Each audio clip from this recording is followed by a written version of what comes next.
Welcome alpha. கர்த்தராகிய இயேசு கிறிஸ்துவின் நாமத்தினாலே உங்களை எல்லாம் வாழ்த்துகிறேன். Let us continue studying about the Word of God. Let's turn our Bibles to Proverbs 3rd chapter, 1st verse. என் மகனே, என் போதகத்தை மறவாதே, உன் இருதயம் என் கட்டளைகளை காக்க கடவது. அவைகள் உனக்கு நீடித்த நாட்களையும் தீர்க்காயுசையும் சமாதானத்தையும் பெருக பண்ணும். We have been studying about the Word of God.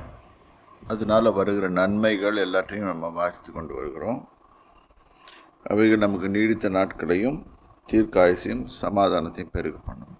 இப்போ இதே பகுதியை இங்கே உபாகமம் 6ஆம் அதிகாரத்தில் இது எங்கேருந்து வருதுன்னு கேட்டிங்கன்னா, root of this word and proverb, it is coming from Deuteronomy chapter 6. 1வது வசனத்தை வாசிங்க. நீ உன் தேவனாகிய கர்த்தருக்கு பயந்து உயிரோடு இருக்கும் நாளெல்லாம் நீயும் உன் குமாரனும் உன் குமாரத்தியும் நான் உனக்கு விதைக்கிற அவருடைய எல்லா கற்பனைகளையும் கட்டளைகளையும் கை கொள்ளுகிறதினாலே உன் வாழ்நாட்கள் நீடித்திருக்கும்படி நீங்கள் சுதந்திரிக்கப் போகிற தேசத்திலே கை கொள்வதற்காக உங்களுக்கு போதிக்க வேண்டும் என்று உங்கள் தேவனாகிய கர்த்தர் கற்பித்த கற்பனைகளையும் கட்டளைகளையும் நியாயங்களும் இவைகளே. இப்போ நல்லா நம்ம புரிஞ்சுக்கணும், இஸ்ரேல் புத்திரர்கள் எகிப்தில் அடிமையாக இருந்தார்கள். அதாவது இட்ஸ் ஈக்குவலன் டு நம்ம பாவத்துக்கு அடிமையாக இருக்கிறது. ரெண்டாவது, கிறிஸ்து இயேசுவினால் நாம் ரட்சிக்கப்பட்டு நாம் பாவத்திலிருந்து வெளியே வர்றது எகிப்திலிருந்து வெளியே வர்றது இஸ்ரேல் புத்திரர்கள் எகிப்திலிருந்து வெளியே வர்றதுக்கு சமானம். ரெண்டாவது, அவர்கள் வனாந்திர வாழ்க்கை வாழ்ந்து கொண்டிருந்தார்கள். வனாந்திரத்தில் அவர்களை வழி நடத்தி கொண்டு வந்தார். அது இவ்வுலகத்தின் வாழ்க்கைக்கு சமானம். இப்போ ப்ராமிஸ்ட் லேண்டுக்கு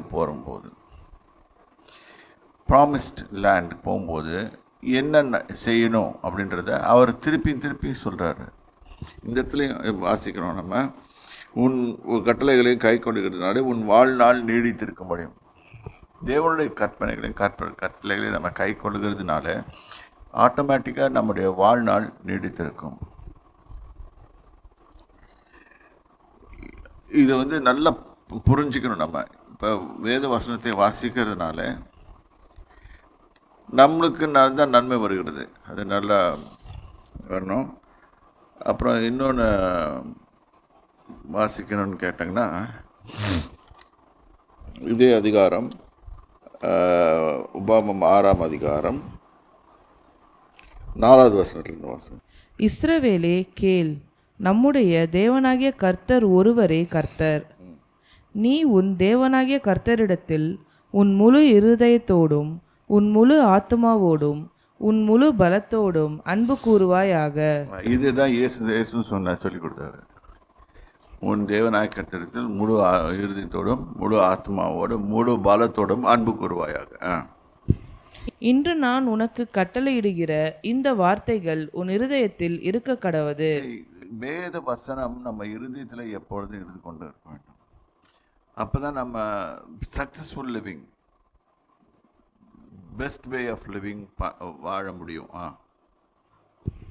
நீ அவைகளை உன் பிள்ளைகளுக்கு கருத்தாய் போதித்து, கருத்தான மீனிங்ஃபுல்லாக போதித்து, நீ உன் வீட்டில் உட்கார்ந்திருக்கிற போதும் வழியில் நடக்கிற போதும் படுத்து கொள்ளுகிற போதும் எழுந்திருக்கிற போதும் அவைகளை குறித்து பேசி. இப்போ இது எக்ஸ்பிளனேஷன் எப்படி கொடுக்குறாரு பார்த்தீங்களா? நீ உன் பிள்ளைகளுக்கு அதாவது கருத்தாய் போதித்து உன் வீட்டில் உட்கார்ந்துருக்கிற போதும். இதெல்லாம் நம்ம செய்கிறோமா இல்லையான்னு டவுட்டு தான். இங்கே தான் நம்மளுக்கு ப்ராப்ளம் மாட்டிக்கிறோம். வீட்டில் உட்கார்ந்துருக்கிற போதும், வழியில் நடக்கும் போதும், வெளியில் போகும்போதும், படுத்து கொள்ளுகிற போதும், எழுந்திருக்கிற போதும் அவைகளை குறித்து பேசி. அப்போ என்ன சொல்கிறாருன்னா, நீ பேசுகிறது எல்லாமே தேவனுடைய வார்த்தைகளாக இருக்க வேண்டும். தேவனுடைய வார்த்தையை தவிர்த்து வேறு எதையும் பேசாத. பேசினா your body and your soul and your spirit is not designed to accept any other thing other than the word of God. நல்லா புரிஞ்சுக்கணும். இது பண்ணும்போது நாம் அவர் சமூகத்தில் நல்லா இருப்போம். நம்ம நீடித்த நாட்களாக சந்தோஷமாக நீடித்த நம்ம நாட்களாக இருக்க முடியும். அவைகளை உன் கையின் மேல் அடையாளமாக கட்டிக்கொள்வாயாக. கையின் மேலே அடையாளமாக கட்டுறது. நிறைய பேர் கயிறு கட்டிக்குவாங்க, இதை சம்திங் இதை பண்ணுவாங்க. இங்கே கர்த்தர் சொல்கிறார், தன் வேதத்தை கட்டிக்கொள். இதெல்லாம் இந்த வேஸ் கர்த்தர் சொல்லி கொடுக்குற காரியங்கள். அவைகள் உன் கண்களுக்கு நடுவே ஞாபகக்குறியாய் இருக்க கடவுது. அவைகளை உன் வீட்டு நிலைகளிலும் உன் வாசல்களிலும் எழுதுவாயாக. இப்போ புரிஞ்சுக்கோங்க, இது செய்யும்போது நம்ம எல்லாரும் வீட்டில் வசனம் போட்டு வச்சுருக்கோம். ஏன்னா உங்களுக்கு மீனிங் புரியுதுன்னா இதுக்கு தான் ரீசன். ஏனென்றால் அதை நம்மளே வாசிக்கணும். முதல்ல இதில் வழியிலெல்லாம் கர்த்தர் உன்னை பாதுகாப்பார்னு ஒரு வசனம் போட்டிருக்கோம். அதை படிச்சுட்டு தான் போகணும் நம்ம. ஆனால் நம்மளுக்கு தெரியாது, சும்மா போட்டு வச்சுருப்போம். இதுதான் it's not a practical Christian life. Practical Christian லைஃப்னா அதை வாசித்து அனுதினமும் அதை நம்ம இருதயத்துக்குள்ளே வச்சுட்டு, நான் வெளியே போகும்போதும், நான் உட்காரும் போதும், நான் நடக்கும் போதும் எப்பொழுதுமே இவைகளை குறித்து பேசி, கர்த்தர் என்னை ஆசீர்வதிக்கிற தேவன், அவர் என்னை முழுவதுமாக ஆசீர்வதித்து வழி நடத்துவார் என்பதை நாம் குறித்து பேசிக்கொண்டே இருக்கும்போது then success and everything will follow.